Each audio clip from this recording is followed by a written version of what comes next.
Ito ang nakatagong paraiso sa gitna ng kabundukan ng Thailand. Maraming nagsasabi na may sumpa daw ang kabundukang ito na naging dahilan para sa iba na piliing manirahan dito. Kaya pinuntahan namin to para malaman kung totoo.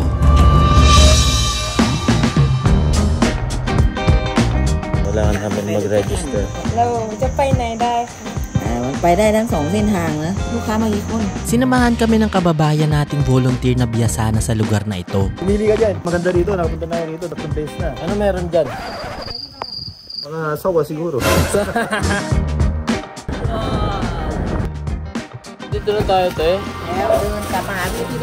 Pagdating bubungad agad sa iyo ang mga luma pero napakagandang mga bahay dito. At tsak mabubusog ang mga mata mo sa magagandang tanawin. Bukod doon, syempre kailangan din mabusog ang mga tiyan natin. Kaya tinikman namin agad ang kanilang mga kakaibang pagkain. Ano yan? Black sticky rice pancake. Ito, Jess. Ano to, Jess? Thai almond.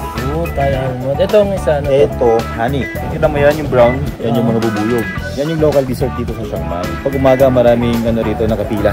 Gandun yan. Medyo nagulat kami sa lasa. Yun pala. Binabalatan pala, kinakain ko. Okay, no? Kailangan pala balatan. Hindi ko rin alam. Ako nga, kinain ko ng buo eh. Kailangan palang balatan ang almond. Nakalimutan ko sabihin, binabalatan pala to. Kinain ko ng buo, ang pait. Kaya palang pait. Nang hap. Ano? Sunod na pinatikim sa amin ang honey na may kasamang bubuyog. Ani? Aloy, Mai? Napagtripan ata kami ni Kuya kasi tawa lang siya ng tawa. Oh my God, wait, tikman. Tikman mo daw. Ito kasi butang kabut eh. Akala ko okay na pero meron pa pala. Oh, ito daw, isa pa daw. Kaipam. Ito ay kaipam, isang klase ng pagkain sa Thailand na gawa sa itlog at niluluto sa dahon ng saging. Tikman muna natin yung ano. Tap dun. Maalat-alat, lasang itlog. Madaming masasarap na kainan sa lugar na to, pero may isang kakaiba sa lahat ng nagtitinda dito.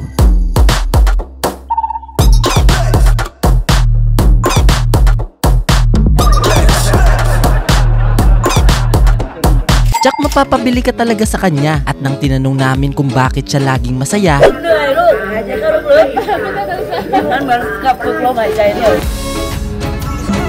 bukod sa mga street food, marami din silang mga restaurants at mga dessert dito. At halos lahat ng mapupuntahan mong sulok, pwede kang mag-picture hanggat gusto mo. Maraming kainan, meron silang mga desserts.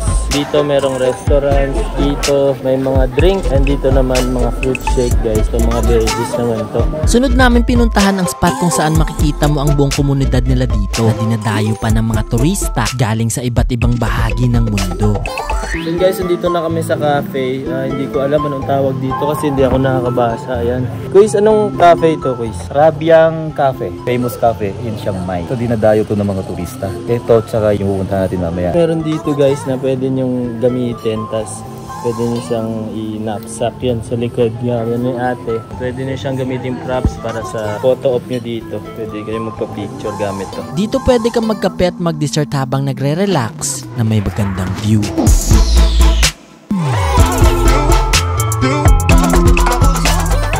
After namin dito, pinuntahan namin ang sinasabi nilang pinakamalaking puno ng mga diwata. Baka sakaling dito namin mahanap ang sagot sa sinasabi nilang sumpa. Pero bago marating yon, kailangan namin bumiyahe paakyat sa tuktok ng bundok. Grabe, taas! Ang taas! Sobrang taas guys, yun mo. After ng ilang minutong biyahe, kailangan pa namin ulit maglakad paakyat. Guys, yung laki ng mga bato. Medyo delikado na dito kasi bitak-bitak na sila. Merong kahoy guys. Tumba na yung kahoy.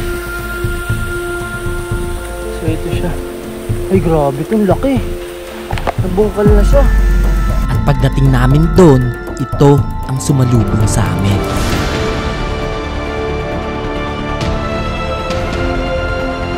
Isang napakalaking puno na animoy nakabukas palad sa lahat ng tao. Guys, dito na tayo. Grabe, sobrang ganda ng view dito. Guys, yun. Grabe, ang ganda dito. Ganda yung view. Pero pag dito, oh my gosh. Huwag ka lang titingin sa baba guys. Kasi dito namin napatunayan na totoo nga ang sumpa Dahil pag andito ka, talagang parang ayaw mo na umuwi talaga. Hindi dahil naengkanto ka, kundi sa mga masiyahing tao, magagandang tanawin at masasarap na pagkain nila dito. So na guys, ito na yung last destination natin. Kaya see you sa next video. Check. Titikman natin yung baboy nila guys. Malambot? Lambot, parang buhay pa.